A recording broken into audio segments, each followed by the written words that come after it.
Democracy Now!, democracynow.org, The War and Peace Report. As we turn now to award-winning journalist and author Naomi Klein on global warming and the response to Superstorm Sandy. Her book, The Shock Doctrine, The Rise of Disaster Capitalism, was a New York Times bestseller.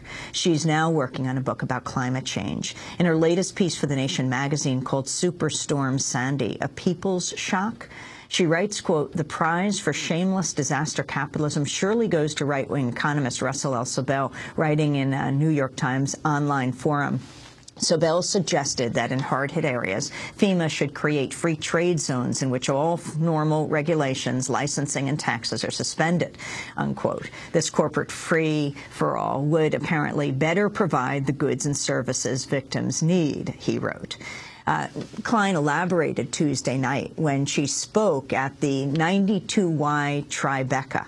This was her response when an audience member asked about her argument that the reconstruction from Sandy is actually a great place to usher in progressive change. I wouldn't call it disaster socialism. In the piece you're referring to, I called it a people's shock as opposed to the shock doctrine. And the truth is, what I argue in the book, what I argue in the shock doctrine, is that this whole strategy was developed by the right in response to the fact that crises are economic crises and also ecological crises, in fact, are traditionally opportunities for the left. And if we think of neoliberalism as a counter-revolution against the New Deal and an attempt to unmake the gains that were made by popular movements in the wake, in the aftermath of the crash of 1929, then I think we should also see the shock doctrine as the right strategy to make sure that crises go their way during disasters, as opposed to in a direction that they often go more organically, which is towards getting at the root cause of the crisis and developing popular movements that demand real structural change. The problems that I call out in the book are not responding strongly to disaster. There's nothing wrong with that. If you're having a crisis, you should respond strongly. It deserves that. It's these particular ways of using crisis in anti-democratic ways to hoard power, to centralize power, to circumvent democracy. So what I'm calling for is the opposite of that, is in moments of crisis to broaden the democratic space. And I think thinking about how a community responds after a disaster like Sandy, it's a great example, because often what you have are very elite-driven reconstruction processes. You know, a committee is struck filled with industrialists. This has just happened, to come up with a reconstruction plan. Often very, very wealthy people who are supposed to attract more donors.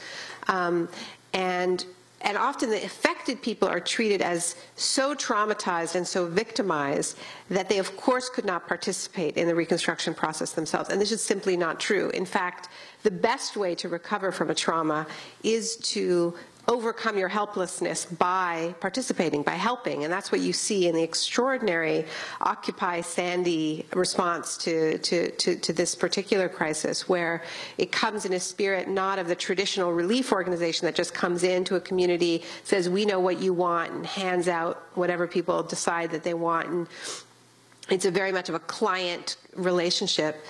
The volunteers involved in Occupy Sandy are coming in the spirit of what they called mutual aid, which is saying, asking people, what do you want, you know, and trying to empower communities not only to respond to the immediate emergency, but also the recovery afterwards. But so what would some of that look like, right? And it's amazing to me that here we have a crisis which was supposed to be a wake-up call about climate change. And it was a wake-up call for a little while. You know, you had the Bloomberg cover, "It's global warming stupid." You had Bloomberg endorsing Obama because of his supposed stand on climate change. But yet when we think about reconstruction, we're talking about, you know, how to hold back the next storm, not how to prevent the storms from continuing to escalate. And in the midst of all of this, what is happening in the city but a serious discussion about raising transit rates, right? Raising fares on the subways and the public bus system. What should be happening in response to that? You talk about confidence and the confidence that we should be gaining from finding out that we were right. is saying not only do you not want fare increases, but public transit in a moment like this should be free. We should be developing policy that is designed to encourage the maximum number of people not to use cars and to use public transit, right? That's just one example of what, in my view, a people's shock would look like. And that involves mobilizing communities. It involves organizing the people in public housing who still don't have their lights on to be a political force, you know? And one of the things I was really struck by when I was in Red Hook yesterday is that people are talking about climate change there. You know, often people who are really on the front lines, there's this assumption that, oh, they're too focused on the daily emergency to care about these big picture issues.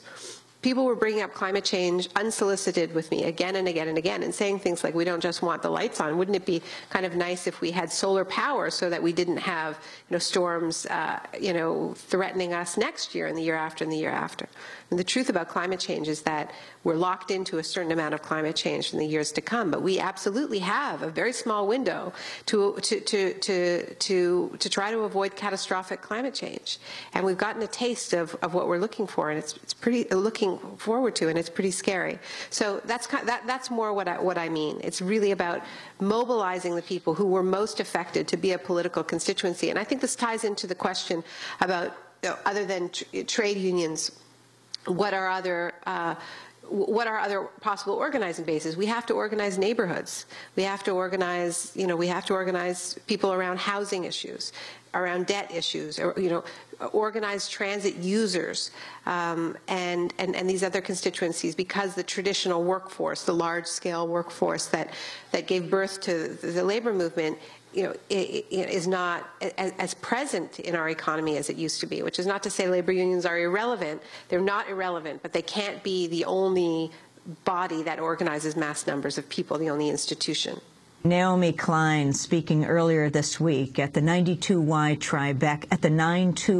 Tribeca in New York. She's the author of The Shock Doctrine, The Rise of Disaster Capitalism, her latest piece in The Nation magazine called Superstorm Sandy, A People's Shock. She's speaking Friday night at the Hammerstein Ballroom in New York as part of 350.org's Do the Math Tour with Bill McKibben. Naomi Klein is writing a book on climate change. This is Democracy Now!, democracynow.org, The War and Peace Report. When we come back, chasing ice. Stay with us.